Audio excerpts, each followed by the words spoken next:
दोस्तों नमस्कार दोस्तों, आपके YouTube चैनल GS एक्सप्रेस पर आपका पुनः स्वागत है। मैं आपके लिए उत्तर प्रदेश स्पेशल का बढ़िया से बढ़िया कलेक्शन लेकर के आया हूं और यह कलेक्शन जो है सामान्य से शुरू होगा और लास्ट तक जितना भी उत्तर प्रदेश से क्वेश्चन बन सकते हैं सभी क्वेश्चनों को सीरीज वाइज हम लोग हल करेंगे। कोई भी स्टूडेंट अगर इस चैनल को पढ़ लेगा तो इसके बाद कोई भी क्वेश्चन उत्तर प्रदेश स्पेशल से बाहर नहीं जाएगा, चाहे वो करंट का हो और चाहे वह सामान्य क्वेश्चन हो। तो पहले हम लोग इस सीरीज में सामान्य क्वेश्चन की शुरुआत करने वाले हैं, जिसमें से 25 क्वेश्चन होंगे और 25 क्वेश्चन आपको जनरली कम से कम 50 तो आते ही कम से कम 25 में 50% आते ही होंगे। लेकिन फिर भी हम लोग चूँकि इस यूपी स्पेशल पढ़ रहे हैं इसलिए यूपी स्पेशल को शुरू से हम लोग लेकर के लास्ट तक क्वेश्चनों को हल करेंगे। आइए हम लोग इसकी शुरुआत करते हैं। आपके स्क्रीन पर पहला क्वेश्चन आ चुका है और वह लिखा है कि उत्तर प्रदेश का नाम उत्तर प्रदेश कब अस्तित्व में आया। तो उत्तर प्रदेश का नाम उत्तर प्रदेश कब पड़ा यह आपको बताना है, जिसमें से 4 ऑप्शन आपके सामने दिए हुए हैं। 24 जनवरी 1950, 9 अगस्त 1925, 13 दिसंबर 1828 और 8 दिसंबर 1828। तो इसमें से कौन सा उत्तर सही होगा, चलिए हम लोग उसको टिक करते हैं। तो इसका पहला उत्तर जो है यानी कि ए वाला जो ऑप्शन दिया है यह वाला ऑप्शन सही होगा, अर्थात 24 जनवरी 1950 ईस्वी। चलिए अब हम लोग नेक्स्ट वीडियो तरफ बढ़ते हैं। अगला क्वेश्चन हमारा कौन सा है? दूसरा क्वेश्चन आपके स्क्रीन पर आ चुका है। दूसरा क्वेश्चन आपका है उत्तर प्रदेश का पुनर्गठन कब हुआ था। तो ध्यान देना है बेटा, उत्तर प्रदेश का पुनर्गठन कब हुआ था। तो पुनर्गठन क्या होता है? जहां राज्य की सीमाएं तय की जाती हैं कि ये राज्य की सीमा इतनी ही होगी, उसे ठीक है पुनर्गठन कहा जाता है। जैसे अगर किसी राज्य में से किसी राज्य को काटा जाएगा और उसके बाद उसके कुछ हिस्सों को दूसरे में मिला लिया जाएगा तो भी कहा जाएगा कि इस राज्य का पुनर्गठन हुआ है। तो उत्तर प्रदेश का जब पुनर्गठन हुआ था तो वह पुनर्गठन कब हुआ था? तो 1 नवंबर 1956 को हुआ था। कब हुआ था? 1 नवंबर 1956 को हुआ था। तो पहला वाला ऑप्शन आपका सही है, 1 नवंबर 1956 को उत्तर प्रदेश का पुनर्गठन हुआ था। चलिए अगले क्वेश्चन तरफ हम लोग आगे बढ़ते हैं। तीसरा क्वेश्चन बेटा आपके सामने दिया है। तीसरा क्वेश्चन आपके स्क्रीन पर आ गया है कि उत्तर प्रदेश का पूर्व नाम क्या था। मतलब उत्तर प्रदेश को पहले किस नाम से जानते थे? पहले यह उत्तर प्रदेश नहीं था। अभी आपने पढ़ा कि उत्तर प्रदेश अस्तित्व में कब आया है, तो 24 जनवरी 1950 को आया है। इससे पहले उत्तर प्रदेश को किस नाम से जानते थे? तो 4 ऑप्शन आपके सामने है, संयुक्त प्रांत, मध्य प्रांत, उत्तर पश्चिम सीमा प्रांत, इनमें से कोई नहीं। तो इसमें से उत्तर क्या सही होगा बेटा? पहला वाला ऑप्शन सही होगा, जिसे हम कहते हैं संयुक्त प्रांत। तो पहला वाला ऑप्शन सही हो जाएगा कि उत्तर प्रदेश का जो पूर्व नाम था वो था संयुक्त प्रांत। चलिए अगले क्वेश्चन तरफ आगे बढ़ते हैं हम लोग। क्वेश्चन नंबर 4 हमारा दिया है कि उत्तर प्रदेश का क्षेत्रफल कितना है। तो उत्तर प्रदेश का क्षेत्रफल कितना है यह आपको जानना है, क्योंकि आप यूपी स्पेशल पढ़ रहे हैं। तो एक एक पॉइंट, चाहे वो सामान्य क्वेश्चन हो चाहे वो आपको आता भले हो, लेकिन मैं इस पर एक चैनल की दृष्टि से, एक टीचर की दृष्टि से मैं इस पर इतना सटीक क्वेश्चन रखूँगा कि चाहे वो सामान्य क्वेश्चन हो चाहे वो हार्ड क्वेश्चन हो, सारे क्वेश्चन आपको अध्ययन करना है, लेकिन सीरीज वाइज। तो चलिए ये 4 ऑप्शनों में से कौन सा ऑप्शन सही है इस पर गौर करिएगा आप। क्वेश्चन आपके सामने दिया है 2,40,928 वर्ग किलोमीटर, 2,50,928 वर्ग किलोमीटर, 2,60,928 वर्ग किलोमीटर और 2,70,928 किलोमीटर। तो बेटा यहाँ पर ध्यान देना है, यहाँ पर सही क्या होगा? यहाँ पर पहला ऑप्शन आपको सही मिलेगा कि 2,40,000 वर्ग, ठीक है, 2,40,928 वर्ग किलोमीटर। तो उत्तर प्रदेश का क्षेत्रफल कितना है? 2,40,928 वर्ग किलोमीटर। ये आपको ध्यान देना है। अब हम लोग इसी के क्रम में अगले क्वेश्चन तरफ आगे बढ़ते हैं। क्वेश्चन नंबर 5वां। क्वेश्चन नंबर 5वां आपके स्क्रीन पर आ चुका है और 5वां का क्वेश्चन क्या है इस पर गौर करिएगा। 5वां क्वेश्चन आपका है उत्तर प्रदेश की जनसंख्या कितनी है। तो अपने यूपी की जनसंख्या कितनी है यह आपको बताना है। तो 4 ऑप्शन आपके सामने दिया हुआ है। अब इसमें सिर्फ याद करना है कि भाई उत्तर प्रदेश की जनसंख्या कितनी है। ये सब आंकड़े जो मैं आपको बता रहा हूँ यह सब आंकड़े जनगणना 2011 के हैं। क्योंकि आप जानते हैं कि कोई भी आंकड़ा जब हमारी जनगणना होती है तो उसी के आंकड़े के आधार पर क्वेश्चन पूछे जाते हैं। तो अब आ गया क्वेश्चन नंबर 5 का, कौन सा ऑप्शन सही है? चारों ऑप्शन में से आप देख कर बताइए। तो इसमें से पहला ऑप्शन आपका सही है, पहला ऑप्शन आपका सही है 19.98 करोड़। यह उत्तर प्रदेश की जनसंख्या है। इसे आपको रट लेना है कि उत्तर प्रदेश की जनसंख्या कितनी है, तो 19.98 करोड़ यह उत्तर प्रदेश की जनसंख्या है। नेक्स्ट क्वेश्चन तरफ बेटा हम लोग आगे बढ़ते हैं। अगला क्वेश्चन दिया है क्वेश्चन नंबर 6, ये आपके स्क्रीन पर आ चुका है क्वेश्चन नंबर 6। तो क्वेश्चन नंबर 6 आपको जो दिया है, यह दिया है उत्तर प्रदेश में पुरुषों की जनसंख्या कितनी है। अब आपने देखा कि भाई उत्तर प्रदेश की जो टोटल जनसंख्या थी वह देख लिया, अब हम पुरुषों की देखेंगे, फिर महिलाओं की देखेंगे, फिर इनका साक्षरता क्या है, फिर पुरुष साक्षरता क्या है, फिर महिला साक्षरता क्या है, फिर लिंगानुपात क्या है, फिर यूपी का जनघनत्व क्या है। ये सब चीज़ों को हम लोग यहाँ क्रम वाइज देखेंगे क्योंकि एक एक से क्वेश्चन बन सकता है। तो क्वेश्चन नंबर 6 आपके स्क्रीन पर दिया है, उत्तर प्रदेश में पुरुषों की जनसंख्या कितनी है। तो बेटा उत्तर प्रदेश में जो पुरुषों की जनसंख्या है वह कितनी है, तो वह है 10.44 करोड़। कितना है? 10.44 करोड़। तो ये है उत्तर प्रदेश में पुरुषों की जनसंख्या। तो अब हम लोग आते हैं नेक्स्ट पे, जिसमें महिलाओं की जनसंख्या को हम लोग देखेंगे। तो क्वेश्चन नंबर 7 हमने रखा है कि उत्तर प्रदेश में महिलाओं की कुल जनसंख्या कितनी है। तो भैया उत्तर प्रदेश में महिलाओं की जो जनसंख्या है वह कितना है, इस पर गौर करिएगा। तो वह है आपका 9.53 करोड़। कितना है? 9.53 करोड़। तो यह हो गया उत्तर प्रदेश में महिलाओं की कुल जनसंख्या। अब नेक्स्ट तरफ हम लोग आगे बढ़ते हैं।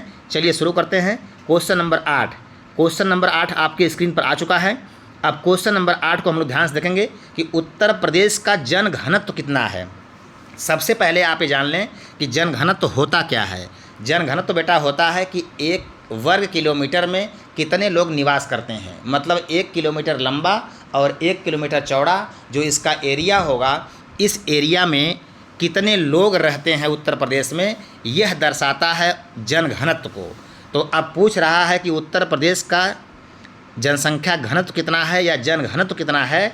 तो बेटा यहाँ पर पहला ऑप्शन सही होगा 829। कौन सा ऑप्शन सही होगा? पहला ऑप्शन सही होगा कि 829 व्यक्ति प्रति वर्ग किलोमीटर, मतलब 1 वर्ग किलोमीटर में 829 लोग रहते हैं। ये ध्यान देना होगा। अगर कंपैरिजन करने की बात आए कि भाई पूरे भारत में सबसे ज़्यादा जनघनत्व किसका है, तो आप कह देंगे कि सबसे ज़्यादा जनघनत्व दिल्ली का है। किसका है? दिल्ली का है। ठीक है। और अपने हम लोग उत्तर प्रदेश का पढ़ रहे हैं, तो उत्तर प्रदेश कितना है? 829 व्यक्ति प्रति वर्ग किलोमीटर। तो अर्थात 1 किलोमीटर लंबा और 1 किलोमीटर चौड़ा में 829 लोग अपने यूपी में निवास करते हैं। ये है यूपी का जनघनत्व। नेक्स्ट में हम लोग आगे बढ़ते हैं। क्वेश्चन नंबर 9 आपकी स्क्रीन पे आ चुका है। 9वां क्वेश्चन दिया है कि उत्तर प्रदेश का लिंगानुपात कितना है। तो लिंगानुपात सबसे पहले हम लोग जानेंगे कि लिंगानुपात क्या होता है। तो लिंगानुपात का मतलब होता है कि हर 1000 पुरुष के पीछे कितनी महिला ऐसी हैं जो विवाह करने के लिए उनके लिए हैं, अर्थात उनकी शादी हो जाएगी। तो हर 1000 पुरुष के पीछे बेटा हमारे उत्तर प्रदेश में सिर्फ 912 महिलाएं हैं। अब आप सोचेंगे कि अगर 912 महिलाएं हैं तो बाकी लोगों का क्या होगा, तो बाकी लोगों की शादी नहीं होगी। क्योंकि इसलिए नहीं होगी, उसमें कुछ लोग ऐसे भी होंगे कि जो भाई हो सकता है कि अंधे हो, लूले हो, लंगड़े हो, काने हो, कोतड़ हो, किन्नर हो, है ना। तो ये सब हो सकते हैं। तो ऐसे में उनकी शादी नहीं होती है। और भाई अगर जिसको इमरजेंसी में करना होता है तो क्या करता है कि भाई कहीं बाहर चला गया, जो झुग्गी झोपड़ वाली होते हैं उनसे ले लिया, ठीक है, मतलब उनसे विवाह कर लिया, विवाह करके लेके आया अपने घर पे, और विवाह करके अपने घर पे लेके आया तो उसका तो ठीक हो जाए काम। लेकिन अगर उत्तर प्रदेश में ही करना है तो उत्तर प्रदेश में हर 1000 पुरुष के पीछे सिर्फ 912 लोगों का ही विवाह होगा और बाकी लोग जो है बिना विवाह के रह जाएंगे। तो लिंगानुपात आप समझ गए होंगे कि हर 1000 पुरुष के पीछे कितनी महिला उत्तर प्रदेश में है कि उनका विवाह हो जाएगा। तो 912 महिलाएं हैं कि 1000 के पीछे 912 लोगों का सिर्फ विवाह होगा, बाकी का विवाह नहीं होगा। चलिए अगले क्वेश्चन तरफ आगे बढ़ते हैं। तो ये टिक आपने लगा लिया, चलिए ये टिक हम लगा देना फिर से एक बार। तो ये पहला ऑप्शन सही आपका है। अब क्वेश्चन नंबर 10 तरफ आगे बढ़ते हैं। बेटा क्वेश्चन नंबर 10 दिया है कि उत्तर प्रदेश की साक्षरता दर क्या है, लिटरेसी क्या है। तो आप इस पर गौर करिएगा कि उत्तर प्रदेश की लिटरेसी क्या है, साक्षरता दर क्या है, कितने लोग पढ़े लिखे हैं, ये आपको ध्यान देना है। तो उत्तर प्रदेश में कितने लोग पढ़े लिखे हैं ये आपको गौर करना है। तो उत्तर प्रदेश की साक्षरता दर कितनी हो जाएगी बेटा, ये हो जाएगी 67.7%। मतलब 100% में 67.7% लोग पढ़े लिखे हैं, साक्षर हैं। तो ये है आपके उत्तर प्रदेश की साक्षरता दर 67.7%। ठीक है, अब हम लोग नेक्स्ट में बढ़ते हैं अगले क्वेश्चन तरफ। बेटा क्वेश्चन नंबर 11 दिया है। क्वेश्चन नंबर 11 दिया है कि उत्तर प्रदेश में पुरुष साक्षरता दर कितनी है। अब तक तो हम उत्तर प्रदेश के टोटल की पढ़ रहे थे कि भाई महिला और पुरुष मिला करके उनकी साक्षरता दर क्या है। तो अब हम पढ़ेंगे इसमें महिलाएं कितनी पढ़ी लिखी हैं और पुरुष कितने % पढ़े लिखे हैं, दोनों को अलग अलग, क्योंकि मैंने प्रयास किया है कि हर क्वेश्चन एकदम अलग अलग हो ताकि जो भी आए आप उसे आराम से क्वेश्चन सॉल्व कर लें। ठीक है, कहीं से कोई प्रॉब्लम आपको ना हो, हर क्वेश्चन आप पढ़े रहें सिर्फ। तो बेटा उत्तर प्रदेश में पुरुष साक्षरता दर कितनी है, तो इस पर गौर करना है। तो पुरुष साक्षरता दर कितना है, 77.3%। कितना है, 77.3%। तो इस पर गौर करिएगा, 77.3% जो है यह उत्तर प्रदेश में पुरुष साक्षरता दर है। अगर कोई पूछेगा कि उत्तर प्रदेश में पुरुष कितने साक्षर हैं, तो आप कहेंगे 77.3% पुरुष साक्षर हैं। अब नंबर आता है बेटा महिलाओं का, कि महिलाएं कितने % साक्षर हैं। तो अब आते हैं हम क्वेश्चन नंबर 11 पर। इस पर गौर करिएगा, ये जो क्वेश्चन नंबर 12 आपका स्क्रीन पर आ गया है कि उत्तर प्रदेश में महिला साक्षरता दर कितनी है। तो बेटा उत्तर प्रदेश में महिला कितनी साक्षर हैं उस पर गौर करना है। तो उत्तर प्रदेश में पुरुषों को तो आपने देख लिया, लेकिन महिलाओं को भी देख लीजिए कि महिला जो है यह 57%। कितना है भाई, 57%। ठीक ना, तो इस पर गौर करिएगा, उत्तर प्रदेश में जो महिला हैं वो 57.2% साक्षर है। कितना है भाई, 57.2% साक्षर हैं, अर्थात आपका बी वाला ऑप्शन सही है, 57.2% साक्षर है महिला इसमें। ठीक है, अब हम लोग क्वेश्चन नंबर 13 पर आते हैं बेटा। तो क्वेश्चन नंबर 13 आपके स्क्रीन पर दिया हुआ है कि उत्तर प्रदेश में कुल कितने ज़िले हैं। तो ये 2011 के आंकड़े के अनुसार ही आपको सेट करना है। तो 72 जिला है कि 73 है कि 74 है कि 75 है। तो ये सभी लोग जानते होंगे इस क्वेश्चन को कि उत्तर प्रदेश में कुल 75 जिला है। कितना भैया है, उत्तर प्रदेश में कुल 75 जिला है। कितना जिला है, 75 जिला है। तो चलिए उत्तर प्रदेश में जिलों की संख्या तो हो गई। अब हम लोग आते हैं नेक्स्ट में। क्वेश्चन नंबर आपके सामने 14 दिया है कि बेटा उत्तर प्रदेश में कुल कितने मंडल हैं। ठीक है, उत्तर प्रदेश में कुल कितने मंडल हैं, 15 मंडल हैं कि 16 मंडल हैं कि 17 मंडल हैं कि 18 मंडल हैं। तो ये भी क्वेश्चन लगभग लोग जानते होंगे कि उत्तर प्रदेश में बेटा कुल 18 मंडल हैं। कितने मंडल हैं, 18 मंडल हैं। ठीक है, तो यहाँ पर गौर करिएगा आप, उत्तर प्रदेश में कुल कितने मंडल हैं, 18 मंडल हैं। तो ये सभी को याद कर लेना है एक लाइन में कि भाई उत्तर प्रदेश में कुल कितने मंडल, 18 मंडल। चलिए क्वेश्चन नंबर हम लोग 15 की शुरुआत करते हैं बेटा। तो क्वेश्चन नंबर 15 हमें क्या दिया है भाई, उस पर गौर करिएगा। उत्तर प्रदेश में, अब देखिए यहाँ से शुरू हो गया इसका राजनीतिक विस्तार, मतलब राजनीतिक क्षेत्र में हम लोग इसको देखेंगे कि उत्तर प्रदेश में विधानसभा के सदस्यों की संख्या कितनी है। तो बेटा उत्तर प्रदेश में विधानसभा की कुल कितनी सीट है, तो ऑप्शन दिया है 500, 400, 300, 403। तो एक बात ध्यान रखिएगा, उत्तर प्रदेश जनसंख्या की दृष्टि से भारत का सबसे बड़ा राज्य है, और जिस राज्य की जनसंख्या सबसे ज़्यादा होती है उस राज्य में सीटों की संख्या भी सबसे ज़्यादा होती है, क्योंकि सीटों की संख्या का निर्धारण जो होता है वो जनसंख्या के आधार पर ही तय किया जाता है।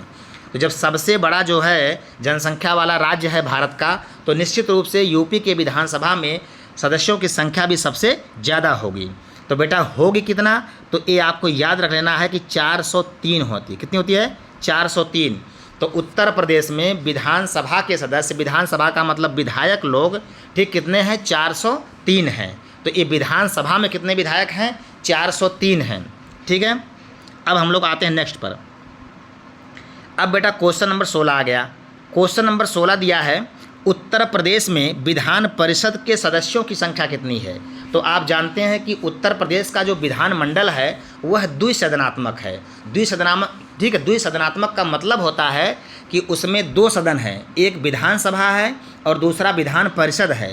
ये ज़रूरी नहीं है कि बेटा हर राज्य में 2 ही परिषद हों, क्योंकि हर राज्य में नहीं, बल्कि जो है महाराष्ट्र, आंध्र प्रदेश, कर्नाटक, बिहार, उत्तर प्रदेश और आपका जम्मू कश्मीर और तेलंगाना, ठीक है। अब फ़िलहाल तो जम्मू कश्मीर नहीं है, तो इसलिए आपको ध्यान देना है कि इतने राज्यों में सिर्फ विधान परिषद है, बाकी और राज्यों में सिर्फ विधानसभा और राज्यपाल को मिला करके विधानमंडल का निर्माण किया जाता है। तो जितना मैंने बताया है अभी फिर सुन लीजिएगा एक बार कि महाराष्ट्र, आंध्र प्रदेश, कर्नाटक, बिहार, तेलंगाना और उत्तर प्रदेश, सिर्फ इतने राज्यों में विधान परिषद है, बाकी और राज्यों में विधान परिषद नहीं है, अर्थात और राज्यों का विधानमंडल द्विसदनात्मक नहीं है। तो आपको ध्यान रखना है कि आपका यूपी जो है यह द्विसदनात्मक विधानमंडल है, इसलिए उत्तर प्रदेश में विधान परिषद के सदस्यों की संख्या कितनी होगी बेटा? 100 होगी। कितनी होगी? 100 होगी, 100। तो पहला ऑप्शन आपका सही हो जाएगा। चलिए क्वेश्चन नंबर हम लोग 17 की तरफ आगे बढ़ते हैं। बेटा क्वेश्चन नंबर 17 दिया है कि उत्तर प्रदेश में राज्यसभा के सदस्यों की संख्या कितनी है। तो उत्तर प्रदेश में राज्यसभा के सदस्यों की संख्या कितनी है, यह आपको गौर करना है कि उत्तर प्रदेश में राज्यसभा के सदस्यों की संख्या कितनी है। तो बेटा उत्तर प्रदेश में राज्यसभा के सदस्यों की संख्या 31 है। कितना है? 31 है। कितना है? 31। तो आपको ध्यान देना है कि भाई 31 आने के सी वाला ऑप्शन सही है, तो इस पर आप गौर करिएगा, सी वाला ऑप्शन सही है। तो राज्यसभा समझ रहे हैं कि जो भारत सरकार होती है उसमें उसके लिए कानून कौन बनाता है? संसद बनाती है। तो संसद जो होती है वह लोकसभा, राज्यसभा और विधान और राष्ट्रपति को मिल करके बनता है संसद। किससे बनता है? लोकसभा, राज्यसभा और राष्ट्रपति को मिलकर के संसद बनता है। तो इसलिए आप ध्यान रखिएगा, उसमें जो उच्च सदन होता है संसद का, उसमें से अपने यूपी से कितने राज्यसभा के मेंबर जाते हैं, तो वह बेटा है 31। कितने हैं? 31। उम्मीद है कि सबको समझ में आ रहा होगा। जिसको जो समझ में नहीं आएगा वो कमेंट में कर देगा, हम उसके लिए अलग से ठीक उसको व्याख्या करके बता देंगे। नेक्स्ट में क्वेश्चन नंबर 18 हो गया। अब क्वेश्चन नंबर 18 में दिया है बेटा कि उत्तर प्रदेश में लोकसभा के सदस्यों की संख्या कितनी है। तो मैंने पहले कहा कि पूरे भारत में सबसे ज़्यादा लोकसभा के मेंबर अगर किसी राज्य से आते हैं तो वह आते हैं उत्तर प्रदेश से, क्योंकि उत्तर प्रदेश की जनसंख्या सबसे ज़्यादा है। तो उत्तर प्रदेश में लोकसभा के सदस्यों की संख्या कितना है? 80 है। तो अभी आपने देखा कि भाई अभी 2024 में लोकसभा का चुनाव भी हुआ है, तो जिसमें से जो है कि सभी पार्टियां अपने अपने हिसाब से लड़ रही थी। तो अब लोकसभा, चूँकि सभी लोग का फोकस जो है यूपी पर ही रहता है, क्योंकि यूपी पर लोकसभा की सीट सबसे ज़्यादा रहती है। भाई 80 सीट है, अगर 80 सीट पर कब्जा कर लेंगे तो निश्चित रूप से जो है आपका प्रधानमंत्री बनने का जो सपना है वो पूरा होने लगेगा। ठीक है, क्योंकि ये कहा गया है कि प्रधानमंत्री का रास्ता उत्तर प्रदेश और बिहार से होकर गुजरता है। तो भाई जिसको बनना है उसको उत्तर प्रदेश, बिहार और साथ में महाराष्ट्र, इन तीनों को अगर आप मजबूत कर लिए तो निश्चित रूप से आप जो है चांस बन सकता है कि आप प्रधानमंत्री बन जाएं, क्योंकि यहाँ के सीटों की संख्या ज़्यादा है। अभी आपने देखा होगा कि उत्तर प्रदेश में जो चुनाव हुआ है तो उसमें अखिलेश यादव का जो है कि 37 यानी कि 37 सीट इसमें से मिल गई है। 80 में से 37 सीट अखिलेश यादव को मिल गई है, तो थोड़ा अखिलेश यादव का बोलबाला बढ़ गया है। और सबसे बड़ी बात ये हो गई है कि पूरे भारत में समाजवादी पार्टी जो है वह तीसरे नंबर की सबसे बड़ी पार्टी बन गई है। तो आप सोचिए कि एक क्षेत्रीय पार्टी जो सिर्फ यूपी तक ही सीमित है, लगभग मान लीजिए 1-2 विधायक यहाँ वहाँ और राज्यों में है वो अलग बात है, लेकिन क्षेत्रीय पार्टी यूपी की है और वह यूपी से अपना दमखम दिखा करके भारत की तीसरे नंबर की पार्टी बन सकती है। तो सोचिए कि यूपी में ठीक लोग कितना जोर देते होंगे, और यूपी में सबसे अधिक सीट है, इसलिए यूपी जो है सबसे अहम हो जाता है लोकसभा की दृष्टि से। क्वेश्चन नंबर नेक्स्ट तरफ आगे बढ़ते हैं बेटा। क्वेश्चन नंबर 19 है। तो क्वेश्चन नंबर 19 दिया है कि उत्तर प्रदेश का जो विधानमंडल है वह कितने सदनात्मक है। अभी मैंने आपको बताया था कि इसमें दिया है 1 सदनात्मक, 2 सदनात्मक, 3 सदनात्मक, सभी गलत। तो बेटा 3 सदन तो किसी में होता ही नहीं है, तो आपको 1 और 2 में से चयन करना है। और अभी मैंने आपको बताया कि उत्तर प्रदेश में 2 सदन है, एक विधानसभा है और दूसरा विधान परिषद है। तो इसको सभी लोग टिक कर लेंगे अपने से कि भाई ये दूसरा वाला जो है ऑप्शन आपका सही हो जाएगा कि द्विसदनात्मक व्यवस्था है। ठीक है, अब क्वेश्चन नंबर बेटा 20 पे हम लोग आते हैं। तो क्वेश्चन नंबर 20 जो हमारा है, अब आ गया राजकीय पशु पर कि भैया उत्तर प्रदेश का राजकीय पशु क्या है। आप ये मत सोचिएगा कि सर ने बहुत जनरल क्वेश्चन रखा है, हम जनरल से ही हार्ड की तरफ आगे बढ़ेंगे, क्योंकि कवर तो पूरा करना है। अगर यही क्वेश्चन पूछ दिया और कुछ बच्चे नहीं कर पाए, मान लीजिए कि आप पढ़ने में अच्छे हैं, आप कर लिए, और जो नहीं कर पाया तो कहेगा कि अरे सर के यूपी स्पेशल में तो ये तो नहीं था। तो इसलिए हम सामान्य क्वेश्चन से लेकर के हार्ड क्वेश्चन तक चलेंगे। तो उत्तर प्रदेश का जो राजकीय पशु है उसका नाम बताना है कि भाई बारहसिंघा दिया है, बाघ दिया है, तेंदुआ दिया है और गाय दिया है। तो इसमें से बेटा सही कौन जाएगा? सब लोग जानते हैं कि बारहसिंघा जो है यह उत्तर प्रदेश का कौन सा पशु है? यह राजकीय पशु है। चलिए नेक्स्ट में हम लोग आगे बढ़ते हैं। क्वेश्चन नंबर 21 है। क्वेश्चन नंबर 21 दिया है कि उत्तर प्रदेश का राजकीय पक्षी क्या है। तो बेटा उत्तर प्रदेश का राजकीय पक्षी सब लोग जानते होंगे। इसमें दिया है सारस या क्रोंच, कोयल, मोर और बुलबुल। तो इस चारों ऑप्शनों में से सभी लोग जानते हैं कि ए वाला ऑप्शन आपका सही होगा कि क्या होता है भाई? सारस होता है। सारस या क्रोंच कह सकते हैं, इंग्लिश में उसको बोलते हैं क्रोंच। ये हो गया सारस या क्रोंच। ठीक है, तो ये हो गया आपका क्वेश्चन। नेक्स्ट में हम लोग आगे बढ़ते हैं। क्वेश्चन नंबर 22 दिया है कि उत्तर प्रदेश का राजकीय पुष्प क्या है। तो उत्तर प्रदेश का राजकीय पुष्प का मतलब राजकीय फूल क्या है भाई? तो यहाँ दिया है पलाश, गुलाब, कमल और गुड़हल। तो आप सभी को पता होगा कि उत्तर प्रदेश का जो राजकीय पुष्प है यह है पलाश। क्या है? पलाश है। चलिए नेक्स्ट में आगे बढ़ते हैं। क्वेश्चन नंबर 23 जो आपके स्क्रीन पर दिया हुआ है, यह दिया है उत्तर प्रदेश का राजकीय चिन्ह क्या है। तो भैया उत्तर प्रदेश का राजकीय चिन्ह क्या दिया है? अशोक चक्र दिया है, मछली और तीर कमान दिया है, गांधी जी के 3 बंदर दिया है और अशोक स्तंभ दिया है। तो ये आप सभी को मालूम होगा कि भैया उत्तर प्रदेश का जो राजकीय चिन्ह है वो मछली और तीर कमान है। अक्सर आपने गाड़ियों पे देखा होगा कि जो उत्तर प्रदेश सरकार लिखा होता है तो वहाँ पर जो है कि एक रिंग बना होता है और रिंग में जो है एक मछली होती है, उसमें एरो बनी होती है। तो मछली और तीर कमान जो है यह उत्तर प्रदेश का राजकीय चिन्ह है। नेक्स्ट में हम लोग आगे बढ़ते हैं। लिखा है इस पर क्वेश्चन नंबर 24 में कि उत्तर प्रदेश का राजकीय वृक्ष क्या है। तो उत्तर प्रदेश का जो राजकीय वृक्ष है ये आपको बताना अशोक है, पीपल है, महुआ है, बरगद है। तो ये सभी को पता होगा कि उत्तर प्रदेश का जो राजकीय वृक्ष है बेटा वो अशोक का वृक्ष है। क्या वृक्ष है भाई? अशोक का वृक्ष है। तो सभी लोग गौर करिएगा, अशोक का जो वृक्ष है यह उत्तर प्रदेश का राजकीय वृक्ष माना गया है। तो इस पर आप टिक करेंगे और ध्यान देंगे। क्वेश्चन नंबर 25 और लास्ट क्वेश्चन तरफ हम लोग आगे बढ़ते हैं कि उत्तर प्रदेश का पहला मुख्यमंत्री कौन था। तो 4 ऑप्शन दिया है, अखिलेश यादव, सुश्री मायावती, श्रीमती सरोजनी नायडू, गोविंद बल्लभ पंत।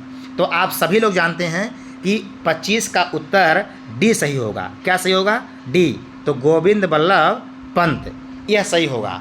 अब थोड़ा सा मैं आपको हल्का सा और बता दूं कि उत्तर प्रदेश का पहला मुख्यमंत्री कब बना था, तो उस पर गौर करिएगा। जब हमारा भारत स्वतंत्र नहीं था, जब हमारा भारत स्वतंत्र नहीं था तब भारत शासन अधिनियम 1935 के तहत 1937 में कुल 11 प्रांतों में 1585 सीटों के लिए चुनाव संपन्न हुआ था। और जब चुनाव संपन्न हुआ था तो उस समय उत्तर प्रदेश के पहले मुखिया के रूप में, पहले मुख्यमंत्री के रूप में श्री जो है गोविंद बल्लभ पंत जी को यहाँ पर बनाया गया था उत्तर प्रदेश का पहला मुख्यमंत्री। तो आपको ध्यान देना है, अर्थात 1937 वाले चुनाव में गोविंद बल्लभ पंत उत्तर प्रदेश के पहले मुख्यमंत्री बन चुके थे। हमारा देश स्वतंत्र नहीं था, लेकिन उससे मतलब नहीं है। यूपी का जो रिकॉर्ड है वो आपको यहीं से लेकर चलना है कि उत्तर प्रदेश का जो मुख्यमंत्री है, पहला मुख्यमंत्री, वह गोविंद बल्लभ पंत हैं। तो इस वीडियो में बेटा हमने कुल 25 क्वेश्चन को किया और 25 क्वेश्चन बहुत हार्ड नहीं थे बल्कि जनरल क्वेश्चन थे। तो इन सभी जनरल क्वेश्चनों को आप एकदम तैयार कर लीजिएगा और आगे हम लोग कल नेक्स्ट वीडियो में जब दूसरा क्वेश्चन लेके आएंगे जो 25 से 50 तक रहेगा तो उस पर आपको और फोकस करना होगा, क्योंकि उसका एरिया थोड़ा सा इससे टफ होता चला जाएगा और हम लोग सामान्य से जटिल की ओर आगे बढ़ेंगे। अब अगर आपको इसका PDF चाहिए तो इसी नाम से GS एक्सप्रेस के ही नाम से, जो कि आपको ऊपर दिख रहा होगा, यहाँ देखिए ऊपर आपको दिख रहा है GS एक्सप्रेस, GS एक्सप्रेस आप जो है सर्च करिएगा टेलीग्राम पर, और उस पर आपको इसकी PDF मिल जाएगी, और इस PDF से भी चाहे तो आप दोबारा रिवीजन कर सकते हैं या हमारे वीडियो पे आके भी रिवीजन कर सकते हैं। और अगर आप टेलीग्राम को ज्वाइन कर लेते हैं तो टेलीग्राम पे बहुत सारे ऐसे भी नोट्स आपको मिलेंगे जो आपको परीक्षा की दृष्टि से काफ़ी इंपॉर्टेंट होंगे। उस पर एक नोट्स हमारा मिलेगा GS स्पेशल नोट्स, जिसमें आपको इतिहास, भूगोल, नागरिक शास्त्र, अर्थशास्त्र, रेल, खेल, कंप्यूटर, जनगणना, अंतर्राष्ट्रीय संगठन, सब कुछ आपको एक ही कंबाइंड में मिलेगा। और इतना अगर आप पढ़ लेते हैं तो आपके पुलिस परीक्षा के लिए एकदम रामबाण सिद्ध होने वाला है। यूपी स्पेशल उसमें नहीं था, इसलिए हमने यूपी स्पेशल अलग से वीडियो बनाया है। तो आप सभी लोग ठीक है जा कर के टेलीग्राम पर GS एक्सप्रेस सर्च करिएगा। अगर इतने में नहीं दिखता है तो स्पेस देकर अजय सर लिखिएगा, तो तुरंत वीडियो जो है तुरंत टेलीग्राम आपके सामने आ जाएगा, और उसके बाद आप उसको आसानी से जो है ले सकते हैं। और उसके बाद जो है वहाँ से PDF भी ले सकते हैं, वहाँ से बहुत सारे नोट्स भी हैं, एक ही नोट्स नहीं है, बहुत सारे नोट्स हैं, बहुत सारे टेस्ट सीरीज़ भी हैं, तो उसको आप सॉल्व कर सकते हैं, ले सकते हैं। बस इस वीडियो में इतना ही, आज के लिए धन्यवाद। अब हम लोग नेक्स्ट वीडियो मिलते हैं, तब तक के लिए नमस्कार।